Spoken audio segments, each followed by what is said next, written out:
representing on the housing question, Kurt Paulson, who is Dr. Paulson, Professor of Urban and Regional Planning, UW-Madison, Patty Belichick, Director of Regional Workforce Development, Western Technical College, Chris Holman, County Executive, Portage County, Dr. Cindy Nadiger, President Carroll University, and Craig Thompson, Secretary of the Wisconsin Department of Transportation. Please give them a round of applause. Okay. I'd like to start maybe on the education side and maybe throw a few statistics out and have maybe Patty and Cindy respond to these. When we did the report a few years ago, we were graduating about 60% of the students that came into the UW system in 5 years. One stat that we thought was pretty interesting is the state was losing 60% of our graduating engineers. Problem number one. The other thing that we saw back when we put the report together is, I think if I recall correctly, the technical college system in the state had about 90 or 91,000 students at that point in time. Of the 90 or 91,000 total students, 34,000 already had a four-year degree. Now, you have to believe, I think, that some of that 40% that did make it through the UW system ended up in the technical college system. Another stat that was very strong to us was we lose 14,000 high school students every year to drop out. And it's primarily due to the fact when we question those kids, they don't really see a future because of the fact that they've lost their self-esteem, they can't read well, write well. And the technical college system and the UW system have to do a lot of remediation, even for the students that do graduate from high school. So the question I really have is, we don't have the luxury of swinging and missing. And I see that we are swinging and missing by not getting the kids out of high school, by getting the kids focused in the right direction first. How do we overcome that? How do we correct that situation?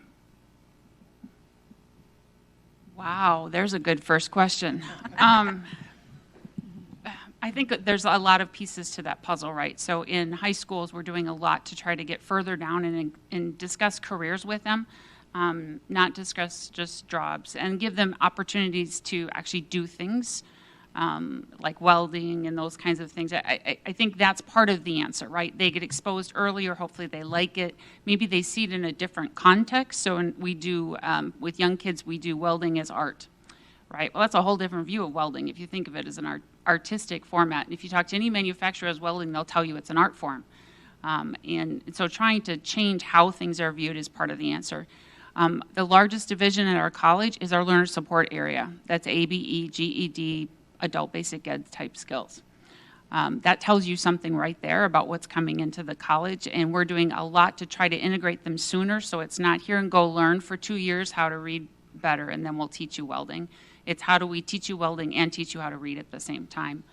I also agree with you that we have a lot of students who come to us with 4 years degrees. They got their 4-year degree, had a great time, but couldn't find what they were looking for necessarily, and now they need to find something that will actually help them get employed. So we love that happens. Feel free to encourage any of them to come to us. But does it solve the shortage? No. Most of our students are part-time at the technical college system. Over 60% of ours are.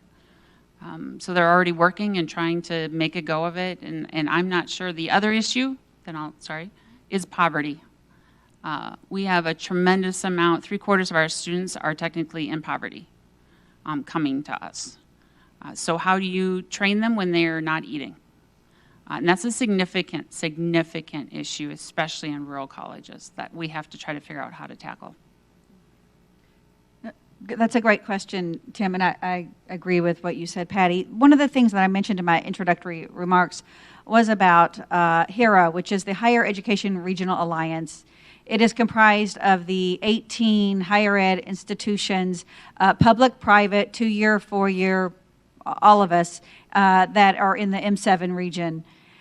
And as I mentioned, we have been coming together for 18 months to try to look at some of these issues and try to tackle them and collaborate. So we've talked about collaboration as a key. It is an important answer to how we're going to address these problems that we're talking about this morning.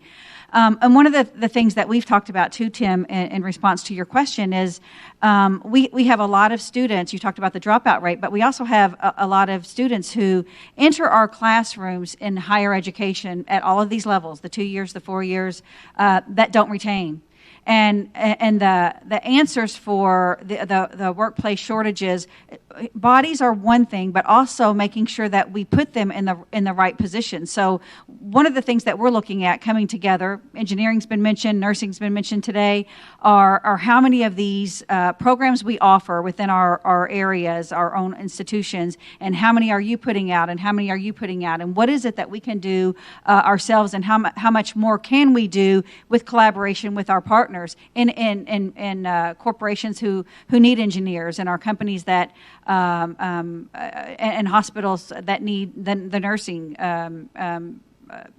hires. So we've been meeting with those CEOs, and we've been having conversations about collaborations for how we can make this happen, because we can't do it alone in higher ed. It takes a partnership to develop a nurse, and we have to have clinical placements. And if they can't, and if they're saturated already, we have to come together and do more. So we know a couple of things. We have to do better, and so this is where our alliance has been coming into place with looking at the best practices and making assurances that we're all in this together to put the structures in place that will give us better outputs on retention. So more of our students who come into our higher ed classrooms will retain and actually graduate. That's number one, getting them out, and then into those positions where we know that they're needed most. So that's some of the things that I would answer your question is that takes true collaboration on all fronts, and then looking at again the numbers where these workers are needed.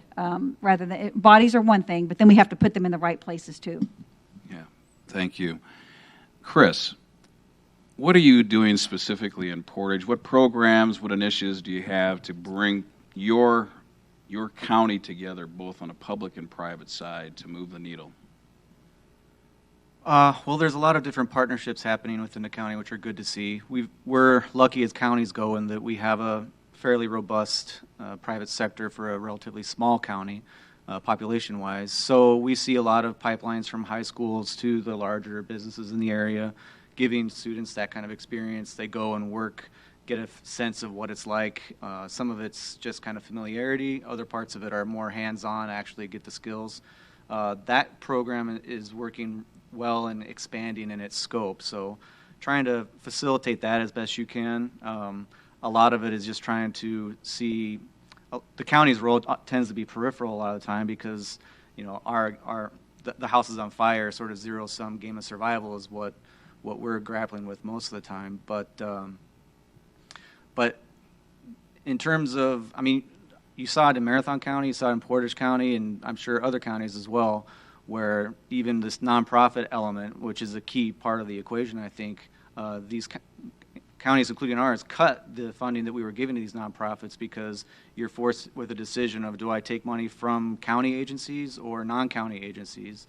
And in that scenario, a lot of counties are saying, well, I can't, you know, if 70% of my budget's wrapped up in mandatory services, I can't easily just siphon money away from that into something that is discretionary, though highly valued and effective. And so that's becoming an issue in terms of our role at the county level. Similarly with the private sector, I think you were dead on earlier when you said that the private sector needs to step up, because I think that it's not always articulated as well as it should be, the sort of scaffolding effect of the success. So like if the public sector is in a better position, then private sector is better positioned for near and long-term success. Right now it's more, you know, whether it's public policy or anything related to what we do, and it's across a very broad spectrum, it tends to be more zero-sum, more let's get this policy in place that benefits me and my industry, and the public sector is, you know, there, but not the role that we can play to kind of facilitate is not always appreciated, let's say. So not an easy question to answer, but hopefully that's okay. Oh, thanks. Craig, transportation. I think, obviously, don't take this the wrong way. When I was growing up as a young boy in the state of Wisconsin, we had absolutely the best roads in the country. This is a kind of a trick question, but one of the things that we talked about a lot is, why do we try to pay for everything ourselves here in the state of Wisconsin when we go across the border into Illinois and we're dropping money into a toll booth? Has that question come up from a funding standpoint? And then secondarily, which is maybe more of a federal question, where are we at from a labor standpoint to meet our transportation, construction needs, and maintenance needs here in the state? Sure. So on the first question, yeah, it's come up once or twice.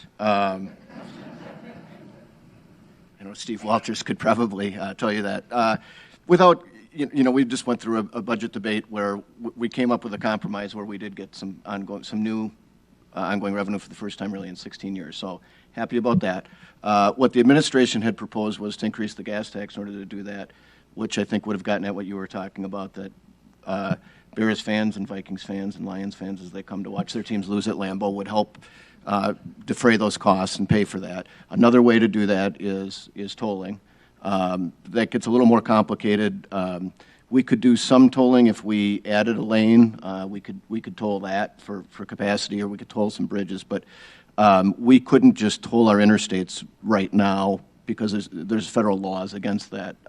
Illinois and others got, it's complicated why some of them were able to do that. But back in the 50s when we took the money, we said it would be a freeway system, and you couldn't charge for it again. So there's a lot of debate about that, the federal level of lifting that, because now all of these interstates are at the end of their useful life and need to be rebuilt. And if the federal government isn't going to step up with more money again, then perhaps they should allow the locals to do that as well. But so those are some of the debates on that. As far as the workforce side, really to me, when I look at it at the DOT, we come at it, I think, kind of from three ways. As an employer, we have a little over 3,200 employees. And from that standpoint, we have trouble competing. And I said before, with the labor shortage that's coming, and I've heard Dennis Winters, ringing the bell about this for many years. And the only thing Dennis had said that was maybe more certain than the Y2K was that as we got to this, that elected officials would take credit that we have a low unemployment rate for that labor shortage. But we've known this is coming, and so it is hard for us to compete because the private sector is going to react to that and do some things, whether it's engineers or whether it's in our Department of Motor Vehicles, whether it's in folks doing real estate. So, we're doing our best to make it a great place to work, to have innovation, but it's also the changing needs of the skills that we're going to have at the department. Like everybody, we have so much of our senior management that's eligible to retire in the next 4 to 5 years, and the knowledge management of that is going to we have to find ways to pass that on as they go.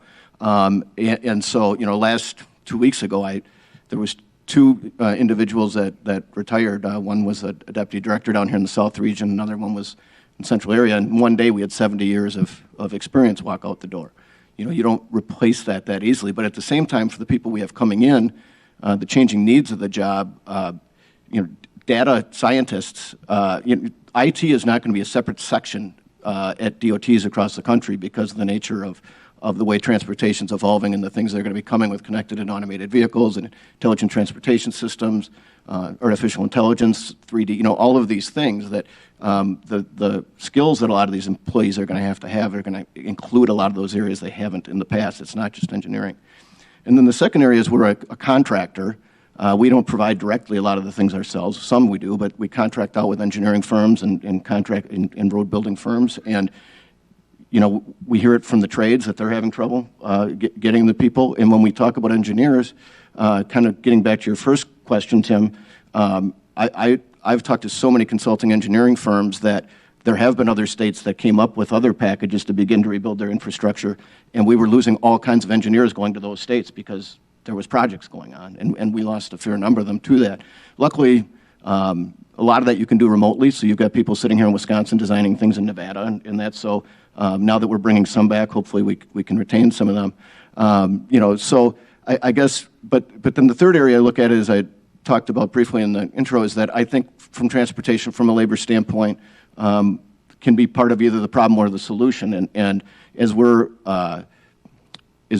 vying for talent to come to this state versus the other 49, a lot of that is the amenities and things that young people are looking for, and public transportation has a lot to do with that. And so I think we've got a lot of work to do in that area, to be candid about that. You know, it's interesting. I was just reading a report over the weekend about the fact millennials don't own anything. It's either Uber or public transportation, and as you know, in the state of Wisconsin, ours is somewhat limited. Kurt, you're in urban and regional planning. What are we missing? What should we be doing differently? I think just to echo what Chris and Secretary Thompson said, if you think about, I mean, a lot of what we're talking about is not rocket science. You have to have workforce development and transportation and housing working together. You have to get people to jobs, get them trained, and that means they either live near jobs or they take transit, right? And our transit systems, our transportation systems, our education systems, these are all systems that have worked pretty well, but they're showing their age and they need continuous investment. So I can say this as a professor because I don't have to get elected, but a lot of the investments and creativity is going to be cities, villages, towns, and counties, which have been squeezed for revenue. Now, we can debate whether that is because they spend too much or they need alternative revenue sources, but any investment that promotes economic development and brings these factors together is going to require some public sector investment. And I think we have to be willing to say that our competitive states, even our neighboring state to the west, they spend more on a lot of these issues and they show better results. So in terms of housing, right, we hear all the time, I go around and I speak, and we have, Barron County, the economic development director told me they have 200 jobs they could fill today, but no housing. I was speaking at the League, and a mayor came up to me and said, I have 100 jobs open right now, but we haven't built a single housing unit in our state, in our city, for 20 years, right? So the workforce shortage leads to a housing shortage, and the housing shortage leads to a workforce shortage, because just like Secretary Thompson was saying, in the construction and building trades, whether that's commercial or residential or new construction or rehab, there's a huge shortage of labor, skilled labor in particular in the trades, and so these factors go together. So the planner in me says that if you look forward to what is the situation where we want, it's going to take a concerted investments to get there. Thanks. And Jim, just one last comment before we turn over to Q&A. And this is kind of a little bit off script, but when we were putting the report together, we have a very large captive workforce in the state of Wisconsin that's untapped. They happen to be in prison. And we started to put some things in the report about how we needed to engage with our prison system. There was huge pushback because of the limited dollars that were available for training. When we sold the company in 2011, we had 900 workers on our floor. 28% were Hispanic, 12% were previously incarcerated, and I can tell you they were some of our best employees.